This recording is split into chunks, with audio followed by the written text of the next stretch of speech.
ٹھیک ہے بھائی، آج ہم الکیمسٹ کا اگلا حصہ پڑھنے جا رہے ہیں۔ بات پہنچ گئی تھی ہماری کہ وہ لڑکا پیسے لے کے نکلا اور پہنچ گیا مصر میں، اور مصر کے بازار میں اس کو دوسرے لڑکے نے لوٹ لیا۔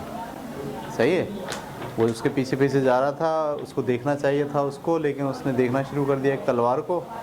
تلوار بڑی خوبصورت تھی، تو اسے پتہ چلا کہ وہ اپنی تمام جمع پونجی سے محروم ہو چکا تھا۔ آگے لکھتے ہیں، اس کا دل ڈوبنے لگا اور آنکھوں کے آگے اندھیرا چھا گیا۔ وہ مڑ کر دیکھنے سے گھبرا رہا تھا، اسے معلوم تھا کہ پیچھے کچھ بھی نہیں تھا۔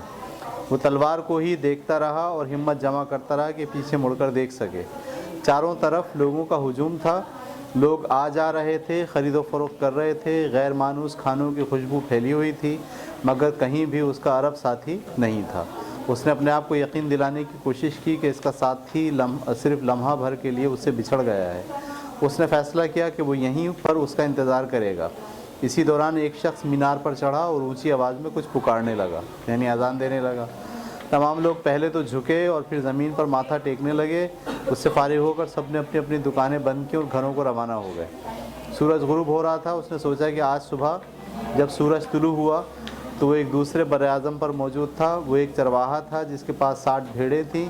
اسے اپنی محبوبہ سے ملنے کی امید تھی۔ آج صبح اسے اپنے ساتھ پیش آنے والے لمحات کا علم تھا، اور اب جب کہ سورج ڈوب رہا تھا اس کے پاس اتنی رقم بھی نہیں تھی کہ گھر کو لوٹ سکے۔ یہ سب کچھ سورج طلوع ہونے سے لے کر غروب ہونے کے درمیان ہو گیا۔ وہ انتہائی رنجیدہ تھا، اسے یقین نہیں آ رہا تھا کہ یہ سب کچھ اتنی جلدی کیسے ہو گیا ہے۔ اس کا دل چاہا کہ وہ رو دے، لیکن وہ آج تک اپنی بھیڑوں کے سامنے بھی کبھی نہیں رویا تھا۔ بازار اس وقت ویران تھا اور وہ گھر سے بہت دور تھا جہاں اسے کوئی نہیں پہچانتا تھا، اس لیے وہ جی بھر کر رویا۔ وہ اس لیے رویا کہ خدا نے اس کے ساتھ بے انصافی کی تھی، اور خدا خوابوں کی دنیا میں رہنے والوں کو ایسے ہی سزا دیتا ہے۔ خدا خوابوں کی دنیا میں رہنے والوں کو، جب میں چرواہا تھا تو میں خوش تھا اور میرے ساتھی بھی مجھ سے خوش تھے۔ وہ مجھے آتا دیکھتے تو میرا استقبال کرتے تھے، اور اب میں اداس اور تنہا ہوں۔ میرا لوگوں پر سے اعتبار اٹھ گیا ہے کیونکہ لوگوں نے مجھے دھوکہ دیا ہے۔ مجھے ان سب لوگوں سے نفرت ہے جو اپنے خزانے تک پہنچنے میں کامیاب ہوئے، کیونکہ میں اپنے خزانے تک پہنچنے میں کامیاب نہیں ہو سکا۔ کلیئر ہو رہی بات آپ کو؟ اب وہ بیچارہ بالکل ہی مایوس ہو گیا ہے۔ اس نے ساری ہمت ساری اس کی ٹوٹ گئی ہے۔ کھانے کو ہے نہیں، رہنے کو جگہ نہیں ہے، جمع پونجی لٹ گئی ہے۔ اب وہ کیسے مینیج کرے گا، کیسے رہے گا؟ اس نے اپنا تھیلا کھولا کہ شاید اس میں کچھ بچا ہو۔ تھیلے میں اس کی کتاب، جیکٹ اور 2 پتھر تھے، وہ پتھر جو بوڑھوں نے اسے دیے تھے۔ پتھروں پر جب اس کی نظر پڑی تو اسے یہ تھوڑا سا اطمینان ہوا۔ اس نے ان 2 پتھروں کے عوض 6 بھیڑیں دی تھیں۔ اب وہ کیا سوچ رہا ہے؟ 6 بھیڑیں دینے کے بعد مجھے ملے کیا تھے؟ یہ پتھر۔ وہ ان پتھروں کو بیچ کر واپسی کا ٹکٹ خرید سکتا تھا۔ اب میں زیادہ احتیاط کا مظاہرہ کروں گا، اس نے سوچا۔ یہ ایک ساحلی شہر ہے اور اس عربی کے بقول ہر ساحلی شہر کے لوگ چور اور لٹیرے ہوتے ہیں۔ اب اسے احساس ہوا کہ قہوہ خانے کا مالک اتنا پریشان کیوں تھا۔ وہ اسے بتانے کی کوشش کر رہا تھا کہ اس کا یہ جو نیا دوست ہے وہ لٹیرا ہے۔ میں دنیا کو اپنی آنکھ سے دیکھتا ہوں۔ دیکھیے جملہ کیا ہے، میں دنیا کو اپنی آنکھ سے دیکھتا ہوں۔ دنیا کا ہر شخص مجھے اپنا جیسا سیدھا سادہ لگتا ہے، حالانکہ حقیقت اس سے مختلف ہے۔ ہمارا یہ مسئلہ ہے، ہم جیسے ہوتے ہیں سب کو ویسا ہی سمجھتے ہیں۔ جب تم کچھ کرنے کا مصمم ارادہ کر لو تو کائنات کی ہر شے، وہ پتھروں پر انگلیاں پھیر رہا تھا، وہ ان کی حرارت کو محسوس کر رہا تھا۔ اب یہی اس کا خزانہ تھا۔ ان کو چھونے سے اسے اطمینان ملا۔ پتھروں نے اسے بوڑھے کی یاد دلا دی۔ بوڑھے نے کہا تھا، جب تم کچھ کرنے کا مصمم ارادہ کر لو تو کائنات کی ہر شے اس کے حصول میں تمہاری مدد میں مصروف ہو جاتی ہے۔ وہ بوڑھے کی ذہانت کو سمجھنے کی کوشش کر رہا تھا۔ یہاں وہ ویران بازار میں تنہا بیٹھا ہوا تھا، وہ بالکل مفلس تھا۔ پتھر اسے یاد دلاتے تھے کہ اس کی ملاقات ایک بادشاہ سے ہوئی تھی جو اس کے ماضی سے واقف تھا، اور ان دونوں پتھروں میں سے ایک کا نام یوریم اور دوسرے کا نام تھومیم ہے، اور یہ تمہیں نشانیوں کو پہچاننے میں مدد کر دیں گے۔ لڑکے نے پتھر اپنے تھیلے میں رکھے اور ان کو آزمانے کا فیصلہ کیا۔ ٹھیک ہے، بوڑھے نے کہا تھا کہ اسے واضح سوال کرنا چاہیے کہ وہ کیا معلوم کرنا چاہتا ہے۔ اس نے سوال کیا، کیا بوڑھے آدمی کی دعائیں ابھی بھی میرے ساتھ ہیں؟ اسے تھیلے میں ہاتھ ڈال کر ایک پتھر نکالا۔ جواب ہاں میں تھا۔ صحیح ہے،